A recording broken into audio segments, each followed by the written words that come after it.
given. He's even agreed to see a tutor twice a week. I know all that. Then how can we punish a kid who makes that kind of an effort and then misses by a lousy 3 points? A C is a C minus a C minus. And our rules say it's got to be a C. You were on the committee that agreed to that standard as a way to upgrade the school's reputation. But the state rules say you only have to pass. In other schools, kids play with D's. We have the right to set our own standards. And it was with some pride that we established standards higher than most other schools. Can I take the exam over again? Can I make it up somehow? I'll do anything. I'm sorry, Donnie. I know you've worked hard, and I know how much this means to you. But I can't ignore our academic standards. That's the reason we're here, isn't it? If you continue to work hard, I'm sure you can improve your grades. And I hope you'll eventually see that this is in your best interest. My best interest? It's not fair. It's just not fair.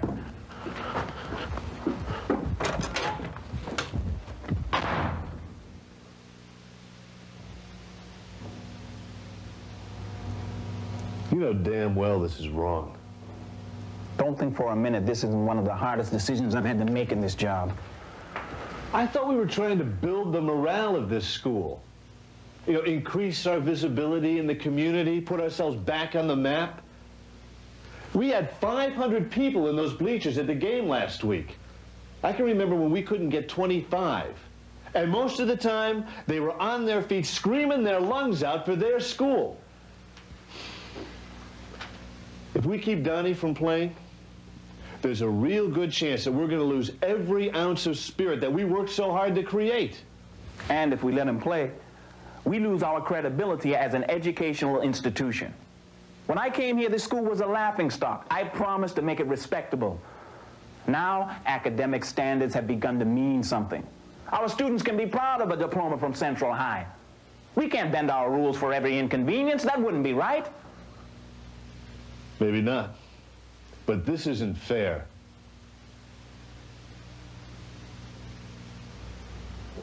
The question: should a grade point average be attached to participation in extracurricular activities? I had to give just an answer, yes or no, and you'd say, that's the end.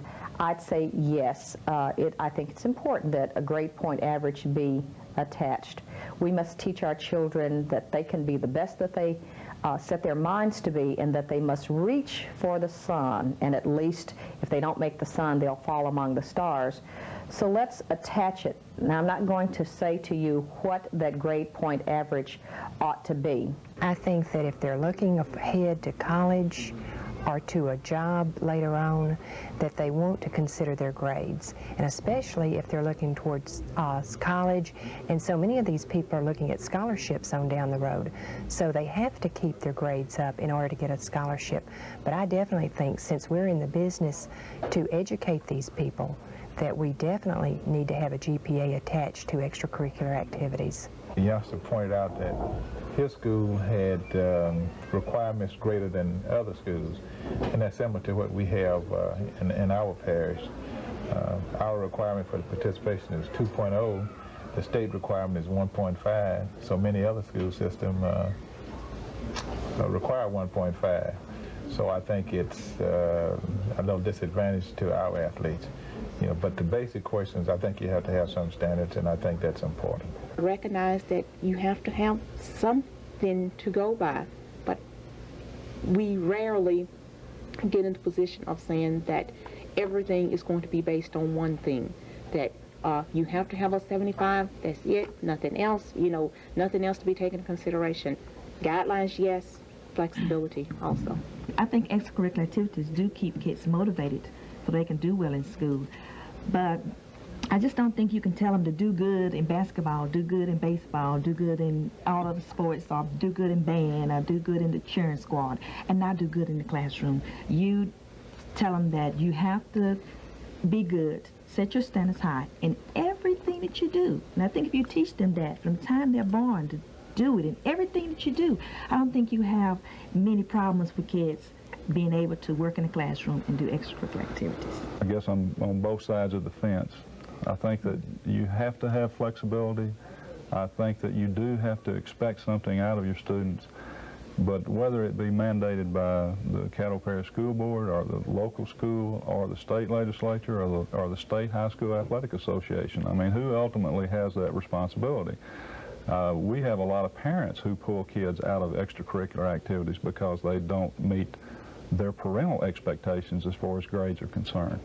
So ultimately, who has that responsibility? I think that as a coach, I've always tried to impose that on the kids and say, I expect you to make a 2-point. But now I may not, at least I have a little flexibility, and I can say, well, why didn't you make it? And in some cases, that's not available to those student athletes. The purpose of a school and the objective of a school is to educate.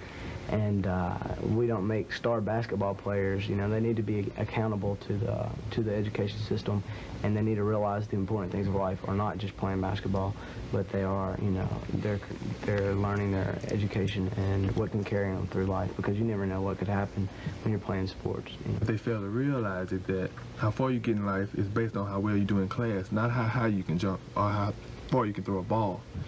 And the odds of making it in professional sports are like 500,000 to 1. And with a quality education, there's no limit to what you can do. So. I believe education is the first priority of the school, and I mean, if you can't handle the educational part, you shouldn't be playing sports. I mean, the youth sees Michael Jordan and thinks, gosh, I can be like him, I want to be like him. What they don't see is that he's not always going to be playing basketball, and you need to have something to fall back on. The key word in extracurricular activities is extra. So you should do your work, and you know, that should be your reason for coming, and making the grades is the important thing. We want education to be number one in their life, and the extracurricular activities to be the extra plum that they come to school for, and as a result they can participate. The more they're involved in school, the better their grades are going to be. They get more motivated, I guess, and so I think, yes, that you have to put a stop somewhere.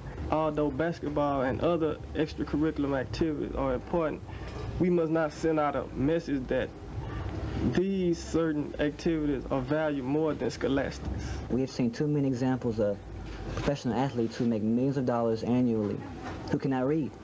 And that's just pitiful, because they come through high school and college and they have these beautiful careers but are not able to read basic words. Personally, I think the standards for the sports here should be higher, because the way society is going now, and we need more scholastic students with a higher education just to keep up with the computers and everything. Coming up next. We all went over to Greg's house last night, and we kind of had a lot to drink. But the really scary thing is that I don't remember what happened. Teachers as counselor parents.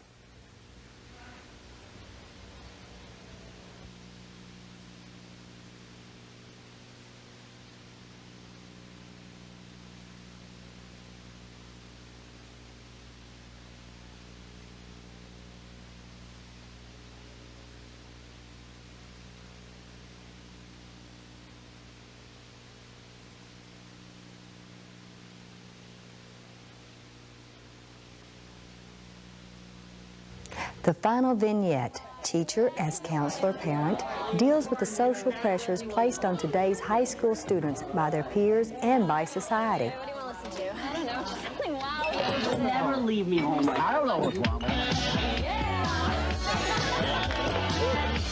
All right, give me a shot. Wow, that freaking stuff will grow hair in your nose. You had it before? No, not really. All right, then, Seth, help yourself. Come on, go crazy, wild man. Come on, Seth. Yeah. Are you sure your parents aren't coming home? Yes, Julie, stop worrying, all right? Right. Come on, she's got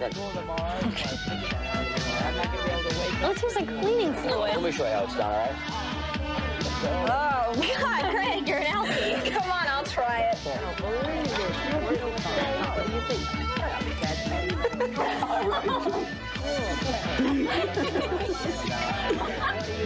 Come on, Steve, don't be such a wimp. No, it's all right, I'll try it.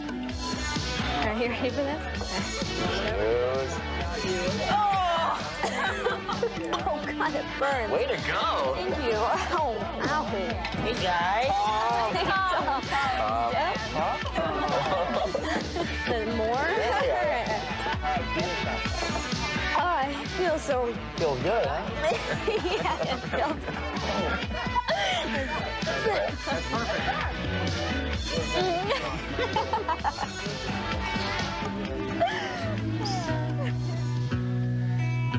Flicker of loneliness still feeds the flame that burns.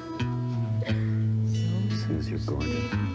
You only say that because it's true. I mean, you're beautiful. Come on. Come on. Voice on the telephone sounding, but it sounds strange to me. Echo of someone who once I could talk to. Suze. Once talked to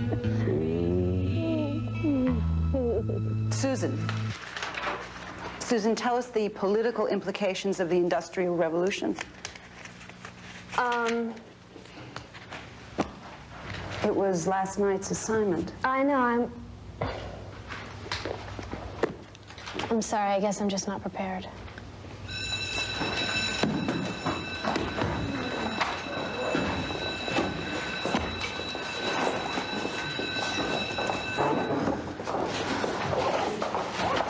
Excuse me, Miss Dodd.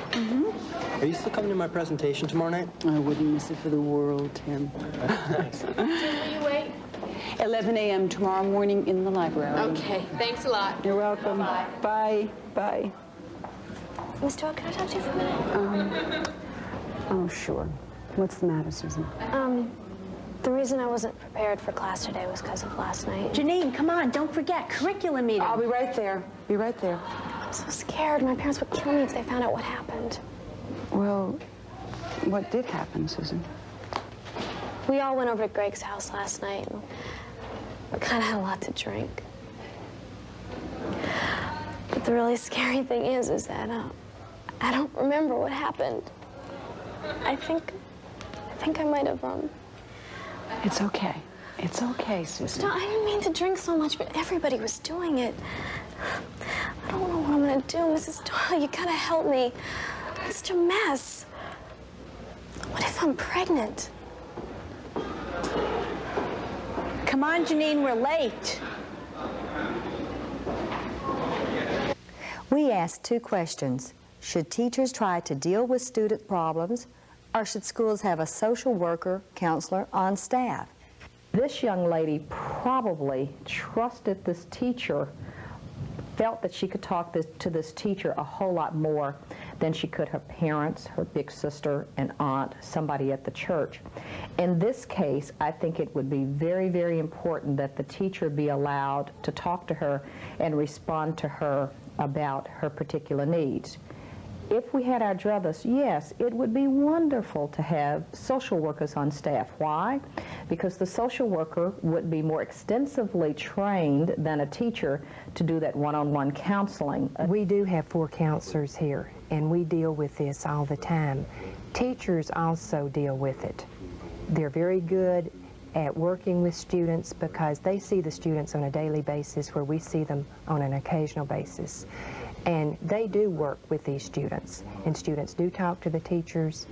And if they see a difference in behavior, they'll tell us sometimes.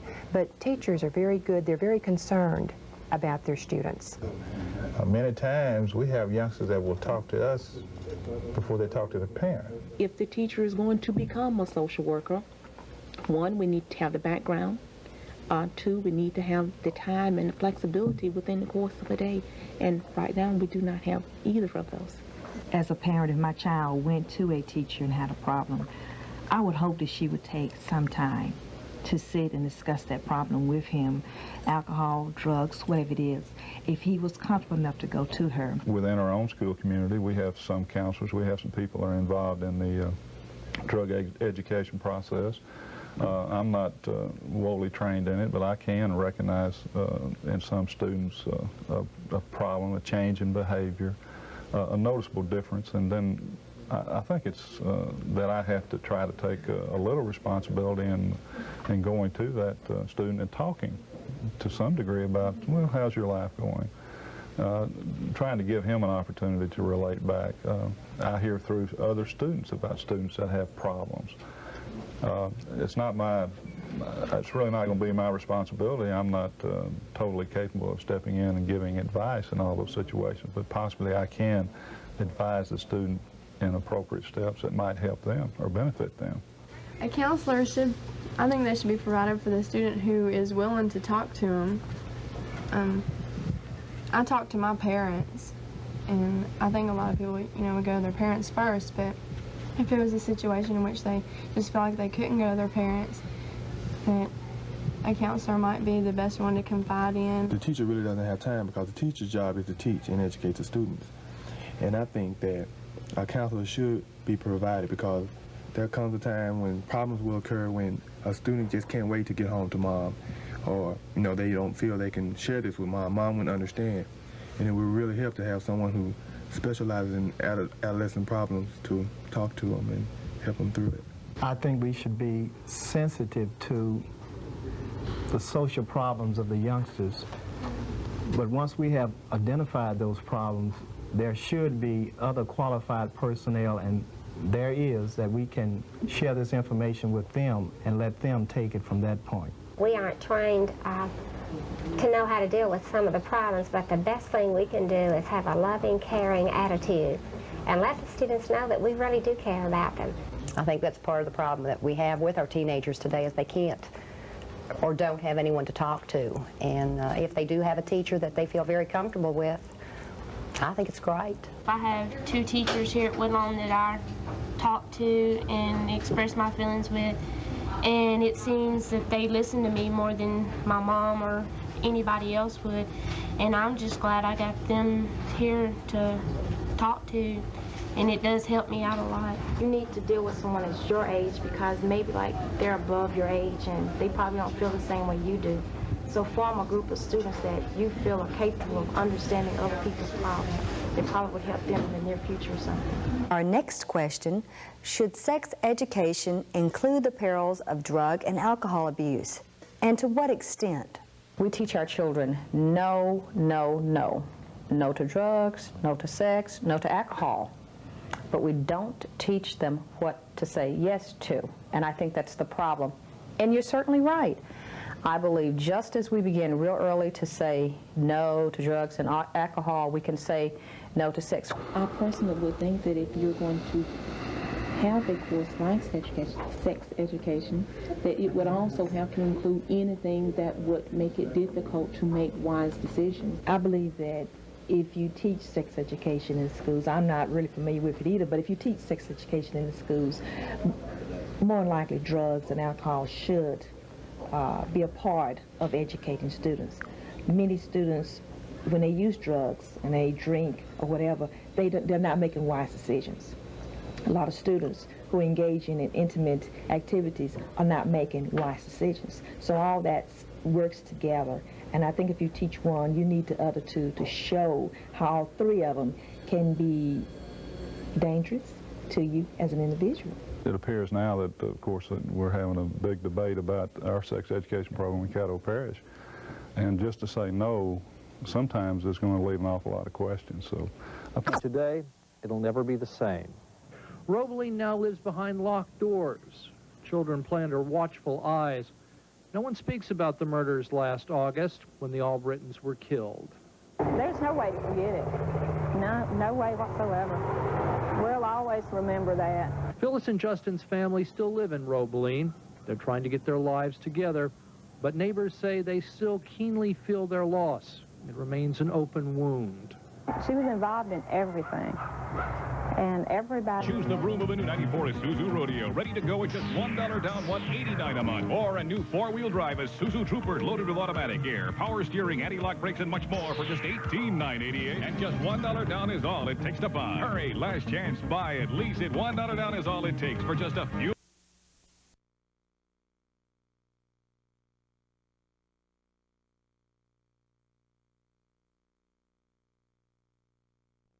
because of they were not exactly themselves that night because they'd been drinking alcohol or using drugs. While you're teaching them about sex, teach about drugs also, because when teenagers go out, they're faced with sex every day from television and everything, and drugs too. And it's cool to have, it's the projection we get is it's cool to have sex and it's cool to drink. And what should be taught is the dangers of doing these things. I do think that drugs and alcohol should be introduced in the sexual education curriculum because they go hand in hand with one another, especially not so much in the adult world, but especially in adolescent age, because those three things are the biggest peer pressures of a teenager. I do feel that drug and alcohol abuse should be covered in sex education because I feel that they're all three, when it comes down to it, sex, drugs, and alcohol, they're all choices of self-discipline that we should be taught at school on how to control our bodies and be properly accountable for our bodies.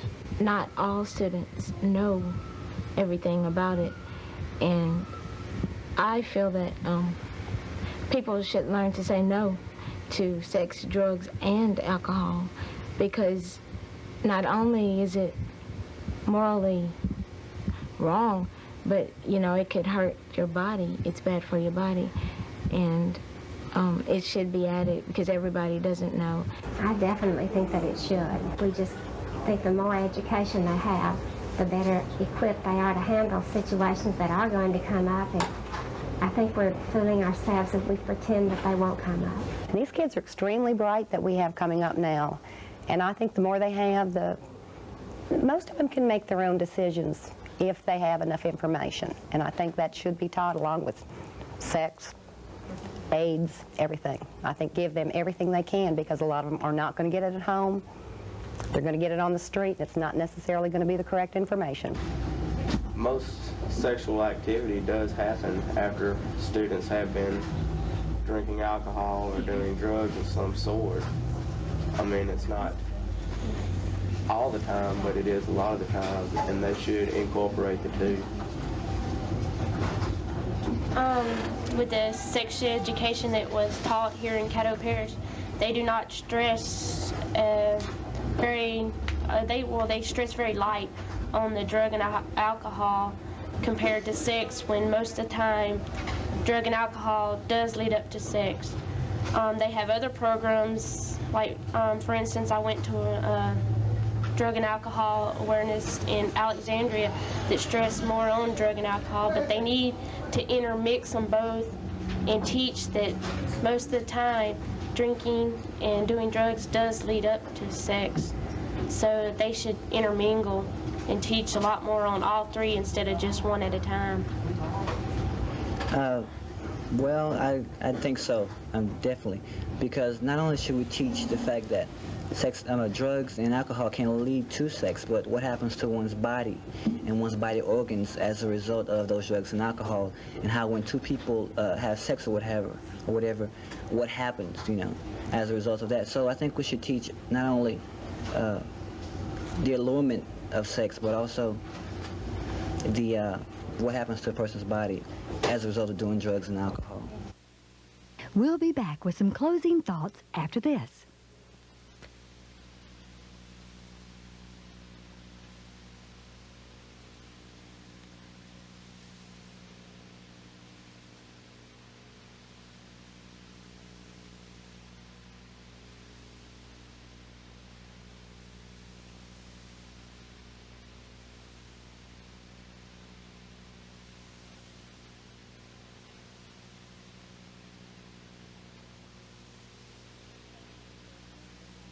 Thank you for joining us for tonight's program. We hope that it will make you think about your involvement in your child's future. Some of the things we learned during the production of this program tell us that we each need to take the time to listen to the youth of this country. They are crying out for help. They seek advice on drugs, alcohol, AIDS, and sex. As parents and educators, we have to take time to listen, to advise, to help, and to encourage them in making the right choices in life and education. Always remember, kids have great expectations, and so should we.